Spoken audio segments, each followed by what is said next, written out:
Cars had the potential to be Pixar's other legendary trilogy beside Toy Story, but the second movie messed it up. Cars 1 is about a superstar rookie that has to learn that he needs a team in order to achieve the highest amount of success. Cars 3 is about the aging GOAT falling out of his prime and learning that it's time to retire, but he can still express his love for the sport through his student that he coaches. Both of these stories have themes that would make sense in almost every sport, which makes them so powerful. And then there's Cars 2, which is a spy movie based on the Bourne movies. The point of the characters being cars is so that sports stories based on racing could be told in a way that's also appealing to kids. Why the hell would you suddenly make a spy movie in the universe? There's some racing in the background, but the spy plot was the focus. The writers even cut the races down from 5 to 3 to focus on it. Racing movie, spy movie, racing movie. This is the perfect representation of the term jumping the shark. Another negative is that Lightning isn't the protagonist anymore. Mater is. The Toy Story trilogy never jumped the shark or replaced Woody as the main character. I'm not counting the fourth movie.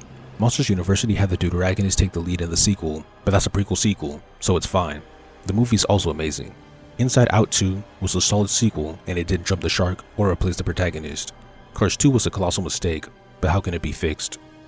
In 1 and 3, the arcs that Lightning had are brilliantly based on the phases of his career. As a rookie, he doesn't know everything a veteran pro would know. Furthermore, he's an all-star rookie who's rivaling a 7-time champion, which makes him arrogant. So his arc has him learning a basic lesson that requires arrogance to be shed: teamwork. In 3, he's the GOAT, but he's aging and dropping out of his prime. However, he still wants to race. This is why his arc is learning to retire and become a coach. They fumbled the ending by allowing Lightning to still race, instead of retiring and becoming a full-time coach, but the message is still there. In Cars 2, McQueen is in his prime and is racing on the world stage. What kind of lesson could an elite athlete learn in their prime? Nothing stuck out to me. There wasn't an obvious lesson like with the other two. So here's another idea. What if Lightning had a flat arc? What if he had a belief that was tested and attacked, but he stuck with it and prevailed? What if he taught a supporting character or antagonist the lesson of the movie? I thought he had to have a positive arc, because Woody did in 1 and 2, but Woody had a flat arc in 3. But what convinced me even more is Inside Out. In 1, Joy learned the lesson, but in 2, she taught the lesson to an antagonist. I can't repeat the same theme from Cars 1, because that would be lazy. So what kind of lesson would a pro athlete need to learn apart from teamwork? The best thing I can come up with is doping.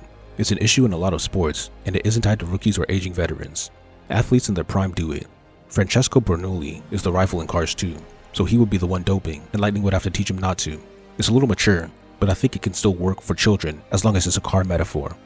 So here's the rewrite. Like in the original, Lightning and Francesco are both in the World Grand Prix. I like the rival being an Italian Formula 1 racer, because the Italians in the first movie were hyping up Formula 1 as if it was better than the American Piston Cup. So having the American racer beat the Italian racer is a cool payoff. In Act 1, a special type of performance-enhancing oil is banned from all racing. In the first half of the movie, Francesco is beating Lightning in the Grand Prix. At the midpoint, Lightning learns that his rival is fueling himself with some kind of illegal gas, which is a metaphor for doping. Lightning tells him that cheating is wrong, but Francesco says it's fine as long as he doesn't get caught. He even gives Lightning some of the oil. Lightning is tempted, but he ultimately chooses not to use it. In the fourth race, Francesco starts experiencing negative side effects from the doping, which allows Lightning to win.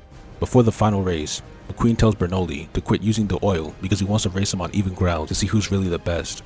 The Italian agrees, and in the final race, the American beats the Italian. After the race, the Formula 1 racer admits to his cheating and says that Lightning is better.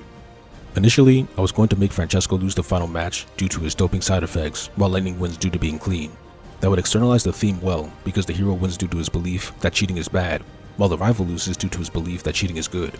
The first reason I didn't want to do this is because I wanted to show that Lightning could win if both of them were clean. The second reason is that even though it would be technically stronger if they won and lost due to externalizing their beliefs, that's not how the first movie went. Lightning didn't win the race because of his teamwork.